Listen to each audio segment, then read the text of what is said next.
Hello and welcome to the First Beautiful Feet podcast. My name's Pete Carrington and I'm joined today by my co-host Karen Jones. Hello.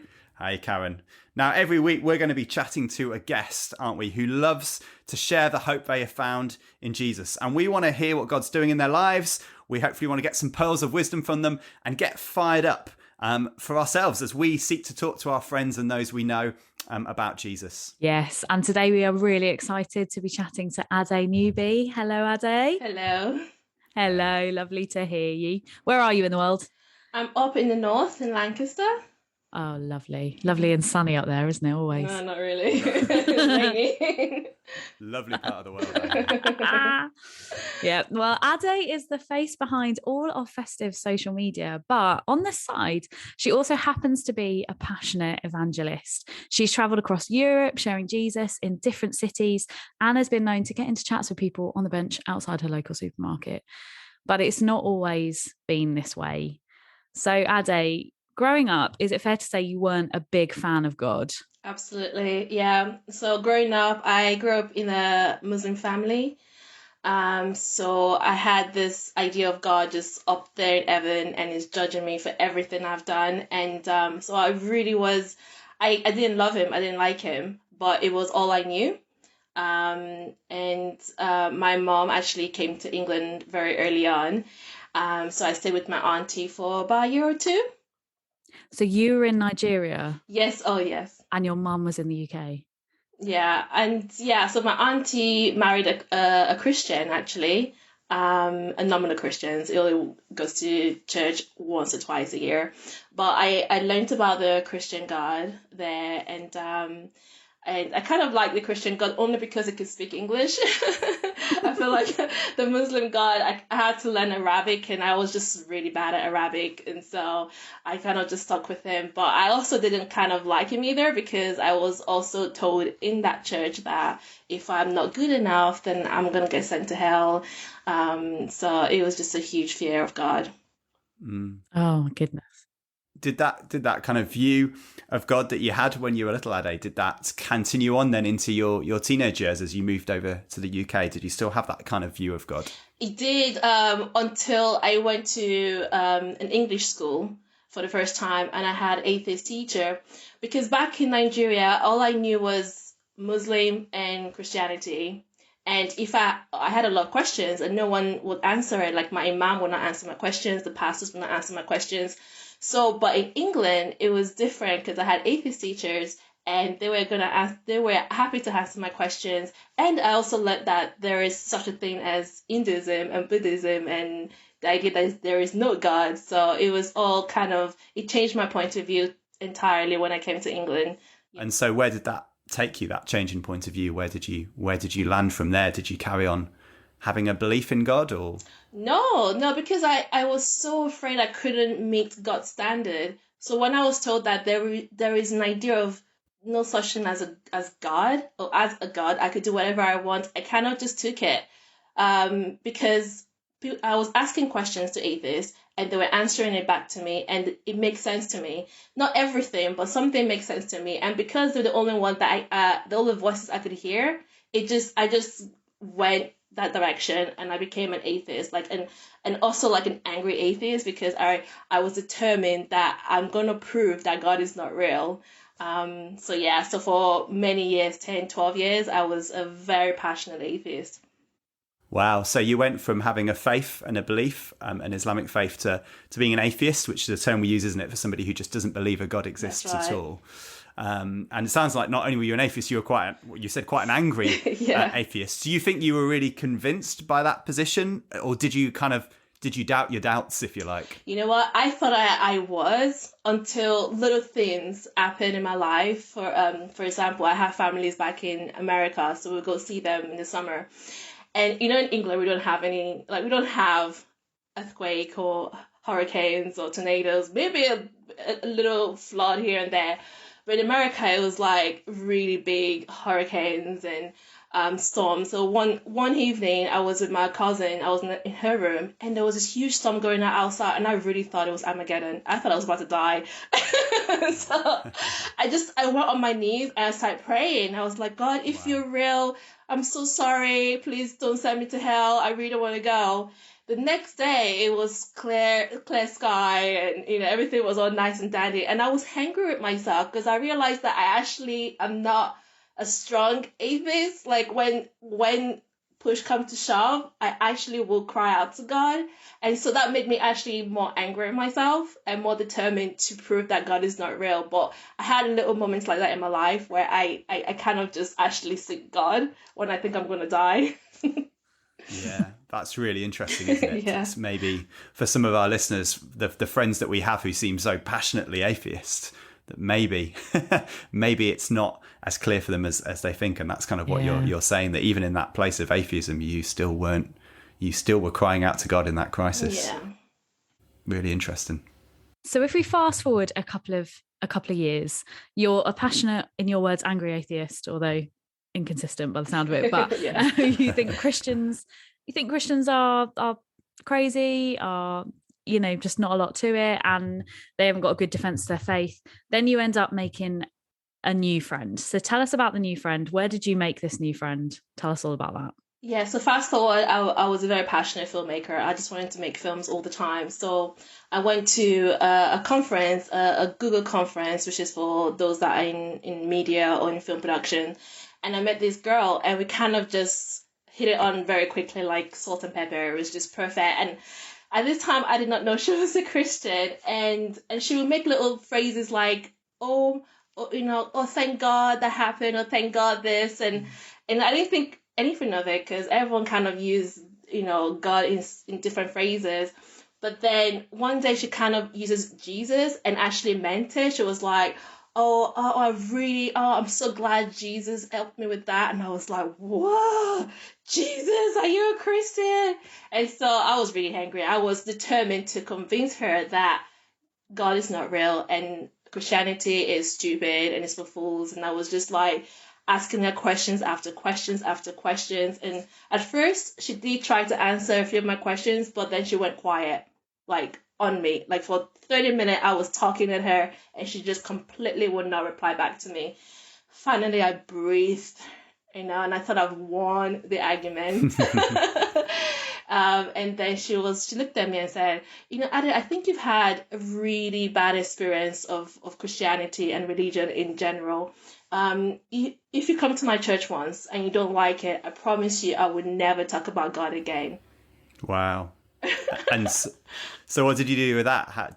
Did you take her up on that challenge? Of course. I thought, wow, that's a very bold statement. And of course, if you never talk about God again, I'll take that. So I went confidently to a church thinking nothing of it.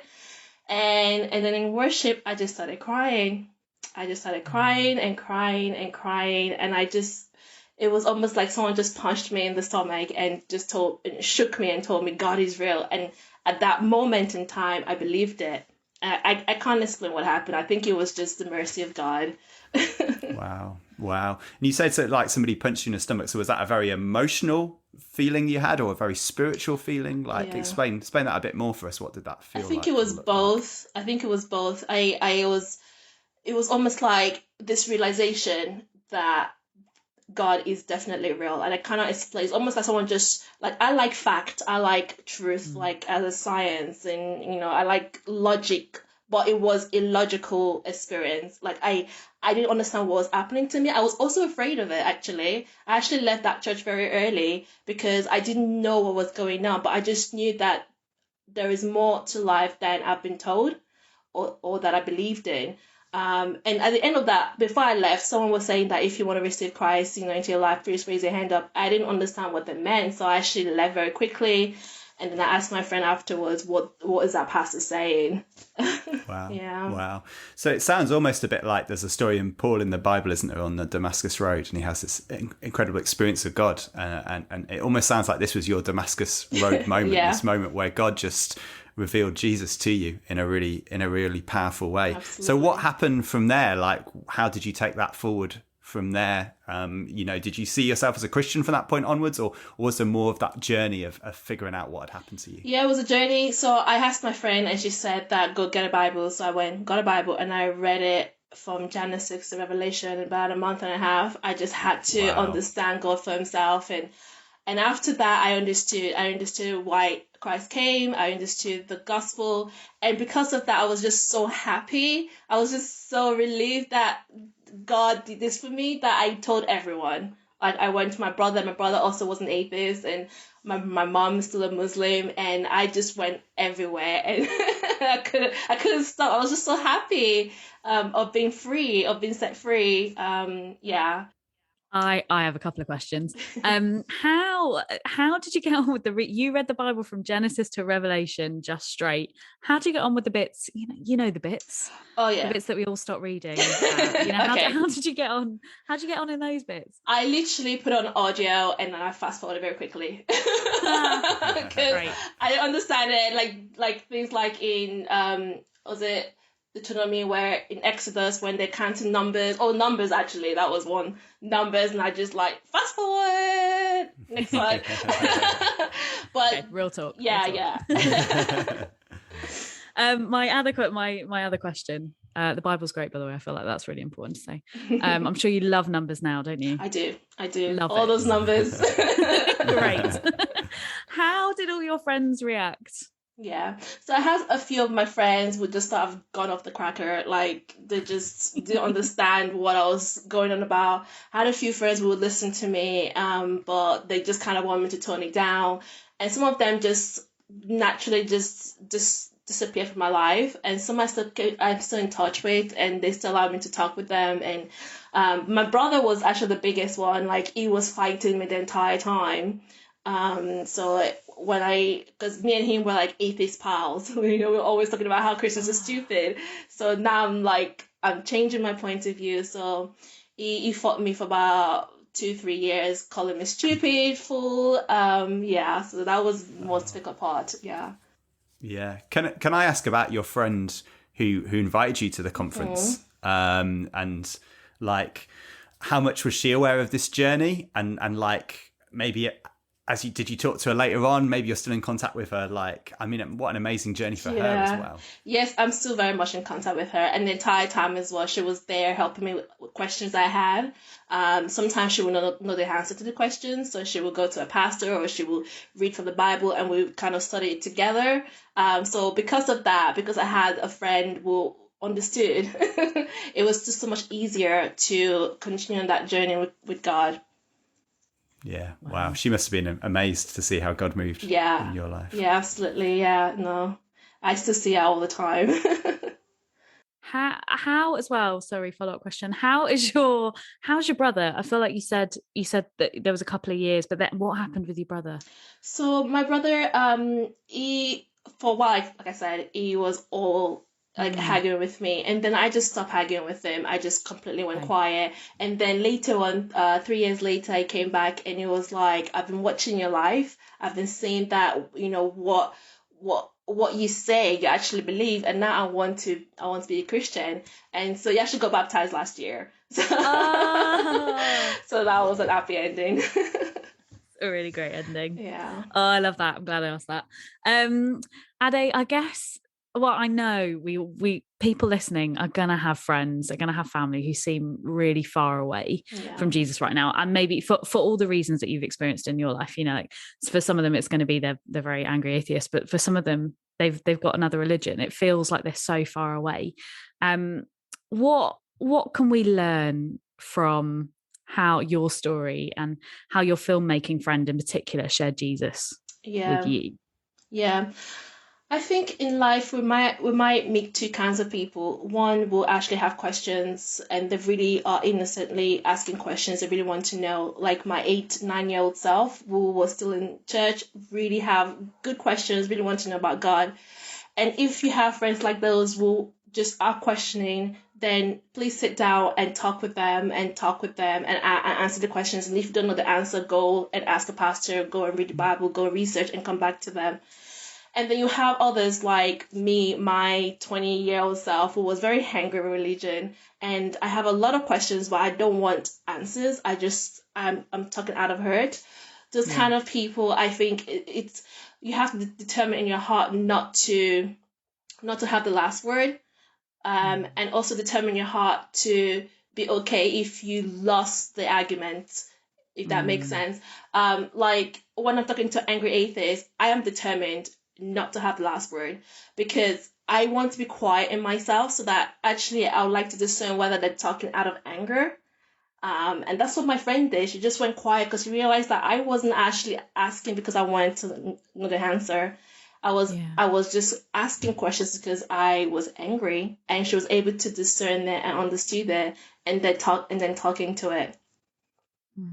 Yeah. Yeah, that's amazing. I think as I think about your story as well, Ade, I think of the fact that your friend didn't, she talked to you, but she didn't try and match you. You said you came away feeling like you'd won the argument, but what she did invite you to was to a place where she knew you could encounter Jesus. That's actually that's what makes the difference. And that so takes the pressure off, doesn't it? Like, because I think so often we feel like we have to win the argument. We have to convince the person. It's all on us. And actually the Bible talks about God being the author of salvation. Yes. He writes the story beginning, middle, end. And actually that's your story, isn't it? That like your friend, her story is amazing that she got to play a role and a part, but actually God was the author of your salvation. It was, you had an encounter with him. Yes. It was through that encounter that you met Jesus. And I think that's so encouraging. It's really encouraged me. And I know that's really encouraging to our listeners, many of which will be at college or sixth form or school, amongst people and feel like they're losing arguments, feel like their friends aren't hearing them, but remembering that God is that author of salvation, and to continue just to be faithful friends to those friends, to invite them to stuff and to see God at work. Ade, that's been super, super encouraging, I know, for me, and as I said, for our listeners as well. Thank you so much for allowing us to interview you today. Thank you so much for sharing really openly and honestly Thank you for having me. It's been great, and we will be back. We'll be back soon with another guest who we're going to be chatting to. Isn't that right, Karen? About their story, maybe, or a bit about how they talk to their friends or talk to people they know about Jesus. So yeah, we look forward to you joining us again soon. God bless.